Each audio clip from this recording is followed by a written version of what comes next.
ಚಿನ್ನಾಭರಣಗಳನ್ನು ವಶಪಡಿಸಿಕೊಂಡು ರಿಕವರಿ ಮಾಡಿದ್ದಾರೆ. ಇದು 9 ಲಕ್ಷ ರೂಪಾಯಿ ಮೌಲ್ಯದ ಈ ಚಿನ್ನಾಭರಣಗಳು.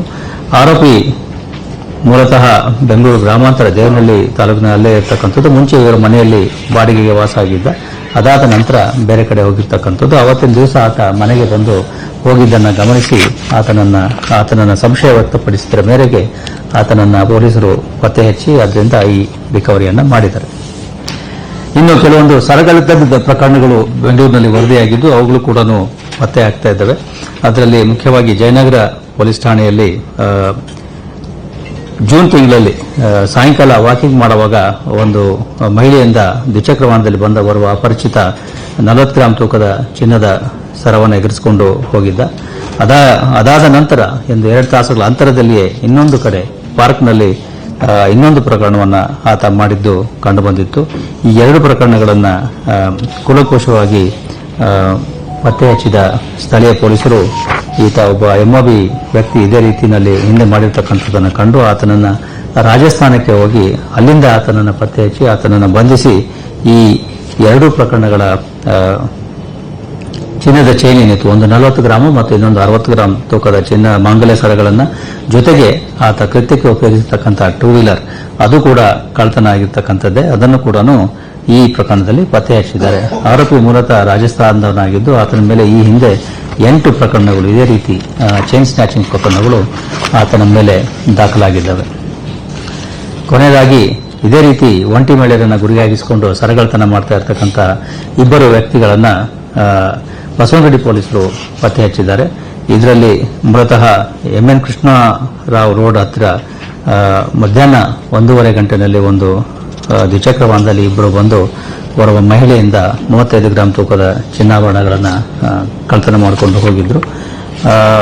ಈ 2ರನ್ನ ಸಿಸಿಟಿವಿ ಮತ್ತು ಇತರ ಆಧಾರದ ಮೇಲೆ ಪೊಲೀಸರು ವಶಪಡಿಸಿಕೊಂಡು ಆ ದ್ವಿಚಕ್ರ ವಾಹನವನ್ನು ಕೂಡ ವಶಪಡಿಸಿಕೊಂಡು ಅವರಿಂದ ಈ ಒಟ್ಟು 86 ಗ್ರಾಮದ ಚಿನ್ನದ ಸರಗಳು ಮತ್ತು ದ್ವಿಚಕ್ರ ವಾಹನ ಎಲ್ಲ ಸೇರಿ 5.5 ಲಕ್ಷ ರೂಪಾಯಿಗಳಷ್ಟು ಮೊತ್ತದ ಈ ಒಡವೆಗಳನ್ನು ವಶಪಡಿಸಿಕೊಂಡಿರ್ತಾರೆ. ಈ ಆರೋಪಿಗಳು ಕೂಡ ಎಂಒಬಿ ವ್ಯಕ್ತಿಗಳಾಗಿದ್ದು ಇವರಿಂದ ಈ ಪತ್ತೆಯಿಂದಾಗಿ ಇನ್ನು ಬಸವನಗುಡಿಯ ಕೇಸ್ ಚೈನ್ ಸ್ನ್ಯಾಚಿಂಗ್ ಅಲ್ಲದೆ ಕುಂಬಳಗೋಡು ಮತ್ತು ಮಂಡ್ಯ ವೆಸ್ಟ್ ಪೊಲೀಸ್ ಸ್ಟೇಷನ್ನ 2 ಪ್ರಕರಣಗಳು ಕೂಡ ಪತ್ತೆಯಾಗಿದ್ದಾವೆ.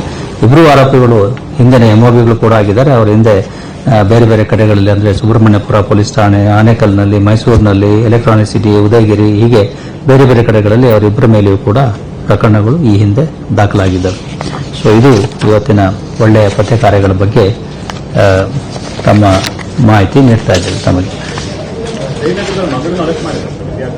ಯಾವುದು ಇಲ್ಲ, ಮಗಳನ್ನು ಅರೆಸ್ಟ್ ಮಾಡಿಲ್ಲ. ಹೊರಗಡೆ ಕೇಸ್ ಹೇಳಿದ್ನಲ್ಲ ಅವಾಗಲೇ, ನೀವು ಕೇಳಿಸ್ಕೊಳ್ಳಿಲ್ಲ. ಹಾಂ, ನೀವು ಇದಾಗ ಮಾತ್ರ ಹೇಳ್ತೀನಿ ಅದನ್ನ ರಿವಾರ್ಡ್ ಕೊಡ್ತಾ ಇದ್ದೀನಿ ಅಂತ. ನೀವು ಬರೋದೇ ರಿವಾರ್ಡ್ ಕೊಡ್ಸಕ್ಕೆ ಅಂತ ಕಾಣುತ್ತೆ.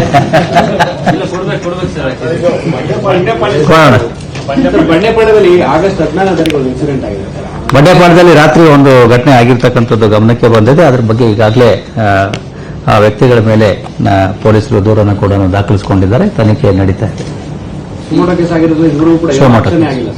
ತನಿಖೆ ನಡೀತಾ ಇದೆ, ಮಾಡ್ತಾರೆ. ಎಲ್ಲ ರೋಡ್ ರೇಜ್ ಸಮರ್ಪಕವಾದಂತಹ ಕ್ರಮವನ್ನು ತೆಗೆದುಕೊಳ್ಳಲಾಗ್ತದೆ. ರೋಡ್ ರೇಜ್ ಅಲ್ಲಿ ರೌಡಿ ಶೀಟ್ ಓಪನ್ ಮಾಡ್ತೀವಿ ಅಂತ ಹೇಳಿದ್ರೆ ಯಾವ್ದಾದ್ರು ಇತ್ತೀಚೆಗೆ ನಡೀತಿರುವಂತದ್ರಲ್ಲಿ ಯಾವ್ದೊಂದು ರೌಡಿ ಶೀಟ್ ಓಪನ್ ಮಾಡಿದ್ದೀರಾ? ಯಾವ್ದಾದ್ರು ಆ ತರ ಆಗಿದೆ? ಒಂದು 2ರಲ್ಲಿ ಹಿಂದೆ ಮೊನ್ನೆ ಹೇಳಿದ್ದೀನಿ. ಈಗ ಓಪನ್ ಆದ್ಮೇಲೆ ತಿಳಿಸ್ತೀನಿ ನಿಮ್ಗೆ. ಯಾಕಂದ್ರೆ ಅದರಲ್ಲಿ ಪ್ರೊಸೀಜರ್ ಇದೆಯಲ್ಲ, ಪ್ರೊಸೀಜರ್ ಫಾಲೋ ಮಾಡಿ ಮಾಡೋದು.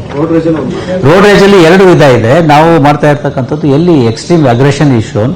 ಎರಡನೇದಾಗಿ ಈ ರೋಡ್ ರೇಜ್ ನೆಪದಲ್ಲಿ ಕೆಲವೊಬ್ರು ಈ ರೋಡ್ ರಾಬರಿ ಡಕಾಯಿತಿ ಮಾಡಲಿಕ್ಕೆ ನೋಡ್ತಾ ಇದ್ರು.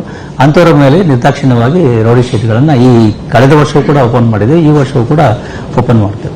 ರೇಣುಕಾಸ್ವಾಮಿ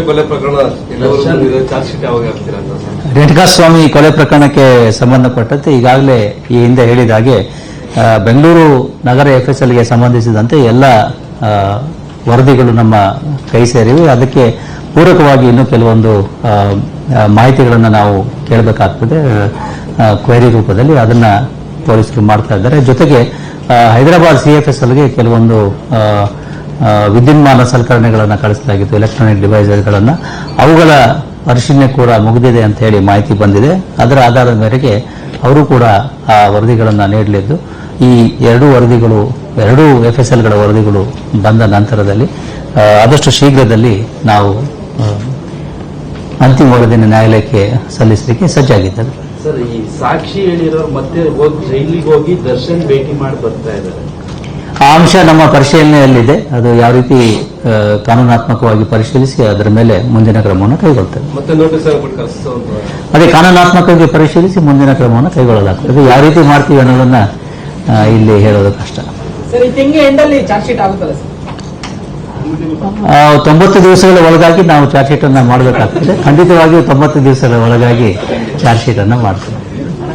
ಇದು ಗಣೇಶೋತ್ಸವಕ್ಕೆ ಸರ್, ಗಣೇಶ ಚತುರ್ಥಿಗೆ ಏನೋ ಸ್ಪೆಷಲ್ ಆಗಿ ಏನಾದ್ರು ಗಣೇಶೋತ್ಸವದ ಬಗ್ಗೆ ಈಗಾಗಲೇ ಟೌನ್ ಹಾಲ್ನಲ್ಲಿ ನಾವು ಮತ್ತು ಬಿಬಿಎಂಪಿ ಕಮಿಷನರ್ ಅವರು ಸೇರಿಕೊಂಡು ಒಂದು ಸಭೆಯನ್ನು ಮಾಡಿದ್ದೇವೆ, ಶಾಂತಿ ಸೌಹಾರ್ದತೆ ಸಭೆ. ಜೊತೆಗೆ ಈ ಗಣೇಶ ಮಂಡಳಿಯವರು ಇದ್ದಾರೆ, ಅವರೆಲ್ಲ ಅಲ್ಲಿ ಬಂದಿದ್ರು. ಅವ್ರ ಜೊತೆಗೆ ವಿಸ್ತೃತವಾದಂತಹ ಚರ್ಚೆ ಆಗಿದೆ. ಅವರ ಒಂದು ಏನು ಅನಿಸಿಕೆಗಳು, ಅಭಿಪ್ರಾಯಗಳು ಮತ್ತು ಕನ್ಸರ್ನ್ಸ್ ಇತ್ತು, ಅದನ್ನು ಕೂಡ ಗಣನೆಗೆ ತೆಗೆದುಕೊಂಡಿದ್ದೇವೆ.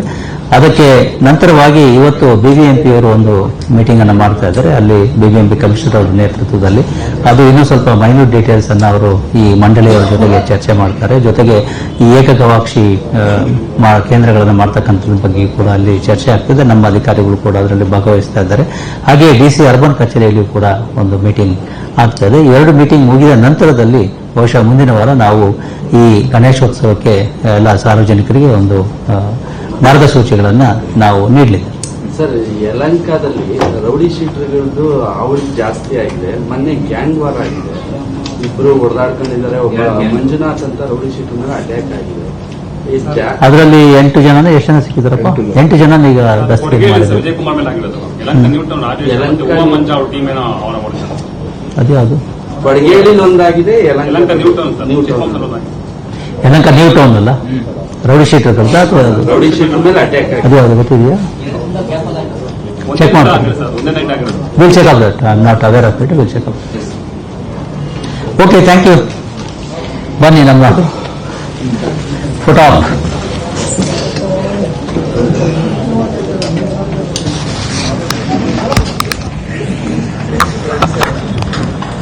ಬನ್ನಿ, ಬೇಡ ಯಾರಿಗೂ photo?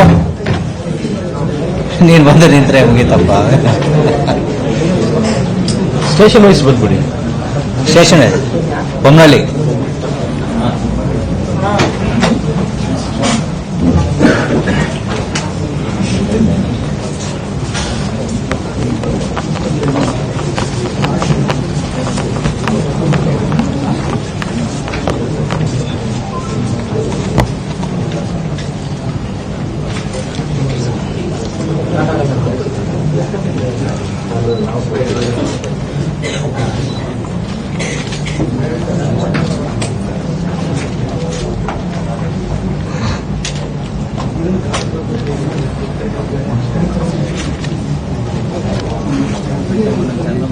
Okay, thank you. Good job. ಮುಂದೆ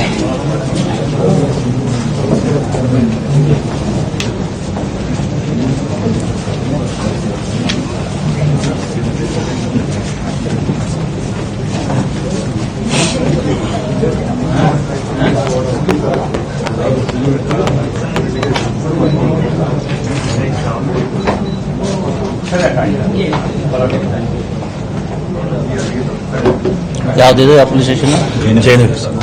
ಜಯನಗರ. Okay, thank you. ಬಸವನಗುಡಿನಾ? ಅಲ್ಲ, ಇದು ಬಾಗಲಕೋಟೆ.